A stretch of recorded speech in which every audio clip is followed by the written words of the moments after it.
ಇವತ್ತಿನ ಈ ಒಂದು ಸಭೆ ಖಂಡಿತವಾಗಿ ಮಾನವತೆಯ ಮಹೋತ್ಸವ ಅಂತ ಹೇಳಿದ್ರೆ ತಪ್ಪಾಗ್ಲಿಕ್ಕಿಲ್ಲ. Celebration of humanity. ಯಾಕಂದ್ರೆ ಯಾರು ಇಲ್ದಿದ್ದವರಿಗೆ ದೇವರಿದ್ದಾನೆ ಅಂತ ಹೇಳ್ತಾರೆ, ಆದರೆ ಯಾರು ಇಲ್ದಿದ್ದವರಿಗೆ ದೇವ ರೂಪದಲ್ಲಿ ಮನುಷ್ಯರು ಬರ್ತಾರೆ ಅನ್ನೋದಕ್ಕೆ ಇದೊಂದು ಉದಾಹರಣೆ.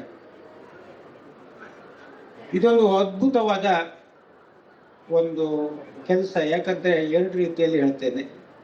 ಒಂದು, ಪಂಚಾಯತಿಂದ ಇಂಥ ಒಂದು ಕಾರ್ಯವನ್ನು ನೆರವೇರಿಸಿದ್ದು. ಪಂಚಾಯತ್ ಅಂತ ಹೇಳಿದ್ರೆ ಸಾಮಾನ್ಯವಾಗಿ ರಾಜಕೀಯದ ಒಂದು ಹಬ್ ಅಂತ ಹೇಳ್ತೀವಿ. ಅಲ್ಲಿ ಇಂಥ ಕಾರ್ಯ ನೆರವೇರಿಸೋದು ಖಂಡಿತವಾಗಿ ಸಾಧ್ಯ ಇಲ್ಲ.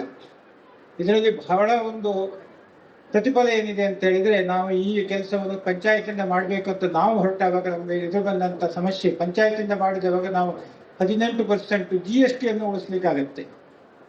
ನಾವಾಗಿ ಈ ಕೆಲಸವನ್ನು ಕೊಂಡುಕೊಂಡಾಗ ನಮಗೆ 18% GST ಕಟ್ಟುವಂತ ಅನಿವಾರ್ಯ ಬರುತ್ತೆ. ಆದರೆ ಈ ಪಂಚಾಯತ್ ಮೊದಲ ಬಾರಿಗೆ ಇಂಥ ಒಂದು ಅಮೋಘ ಪ್ರಯೋಗವನ್ನು ಮಾಡಿದ್ದಾರೆ. ನಿಮಗೆ ನನ್ನ ಅಭಿನಂದನೆಗಳು.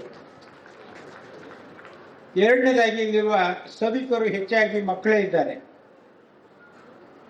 ಯಾವಾಗಲೂ ಇಂಥ ಒಂದು ಸಾಮಾಜಿಕ ಕಾರ್ಯಕ್ರಮದಲ್ಲಿ ಮಕ್ಕಳನ್ನು ಕರೆಯುವುದು ಅತಿ ಉತ್ತಮ. ಯಾಕಂದ್ರೆ ಈ ಮಕ್ಕಳಿಗೆ ಇನ್ನೊಂದು 50 ವರ್ಷ ಆಯುಷ್ಯ ಇದೆ. ನಮ್ಮಂಥವ್ರನ್ನ ಕರೆದ್ರೆ ಇನ್ನೊಂದು 10 ವರ್ಷ 15 ವರ್ಷ ಬದುಕಬಹುದು.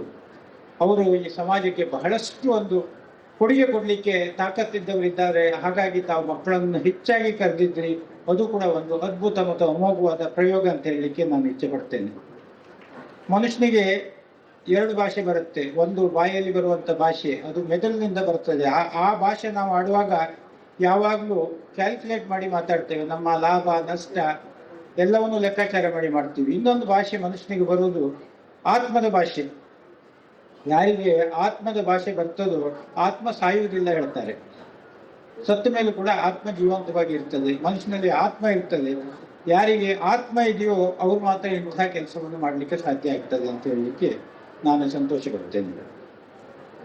ನಾವು ಸುಮಾರು 3 ಮನೆ ಮಾಡಬೇಕು ಅಂತ ಹೊರಟು ಇಷ್ಟರೊಳಗೆ 22 ಮನೆಯನ್ನು ಹಸ್ತಾಂತರ ಮಾಡಿದ್ದೀವಿ. ಮುಂದಿನ ತಿಂಗಳು ಅಮಾಸ್ ಬೈಲಲ್ಲಿ ಇನ್ನೊಂದು 14 ಮನೆಯ ಶಿಲಾನ್ಯಾಸ ಈ ತಿಂಗಳ 25ನೇ ತಾರೀಕಿಗಿದೆ. ಹೊರಗರಿಗೆ ಯಾಕೆ ಮನೆ ಕಟ್ಸ್ಕೊಳ್ಬೇಕು ಅಂತ ಹೇಳಿದ್ರೆ, ಅವರಿಗೆ ಯಾರೂ ಇಲ್ಲ.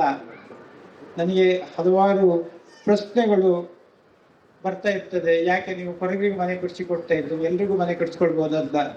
ಅದಕ್ಕೆ ಉತ್ತರ ಕೊಟ್ಟು ನಮ್ಗೆ ಸಾಕಾಗಿದೆ. ಇನ್ನೊಮ್ಮೆ ಅದಕ್ಕೆ ಉತ್ತರ ಕೊಡುವುದಿಲ್ಲ. ಆದರೆ ಇನ್ನೊಂದು ಕ್ವಶನ್ ತುಂಬಾ ಜನ ಕೇಳ್ತಾರೆ, ಈ ಜಾತಿ ಪದ್ಧತಿ ಯಾವಾಗ ಹೋಗುತ್ತೆ ಅಂತ. ಜಾತಿ ಪದ್ಧತಿ ಹೋಗ್ಲಿಕ್ಕೆ ಇನ್ನೊಂದು 2 ತಲೆಮಾರು ಬೇಕಾಗ್ಬೋದು. ಆದರೆ ನಮ್ಮ ದೇಶದಲ್ಲಿ ವಿಶೇಷವಾಗಿ ಅಸ್ಪೃಶ್ಯತೆ ಹೊರಟೋಗ್ತಾ ಇದೆ. ಇಂಗ್ಲಿಷಲ್ಲಿ ಅನ್ಟಚಬಿಲಿಟಿ ಅಂತ ಹೇಳ್ತಾರೆ. ಆದರೆ ಅಸ್ಪೃಶ್ಯತೆ ಅಂತ ಹೇಳಿದ್ರೆ ಅನ್ಟಚಬಿಲಿಟಿ ಅಲ್ಲ. ನಾವು ಭಾರತೀಯರು ಬೇರೆ ದೇಶಕ್ಕೆ ಹೋದಾಗ ನಾನು ಹೆಚ್ಚು ಕಡಿಮೆ ಒಂದು 100 ದೇಶ ತಿರುಗಿರ್ಬೋದು. ನನ್ನ ಜೀವನದ ಹೆಚ್ಚಿನ ಕಾಲ ನಾನು ಹೊರಗಡೆ ಕಳೆದಿದ್ದೇನೆ. ನಾವು ಕೂಡ ಅಸ್ಪೃಶ್ಯತೆಯನ್ನು ನೋಡಿದವರು. ಗಲ್ಫ್ ಕಂಟ್ರಿಯಲ್ಲಿ ಹೋದಾಗ ನಮ್ಮನ್ನ ಒಂದು ರೀತಿಯಾಗಿ ಟ್ರೀಟ್ ಮಾಡ್ತಾರೆ.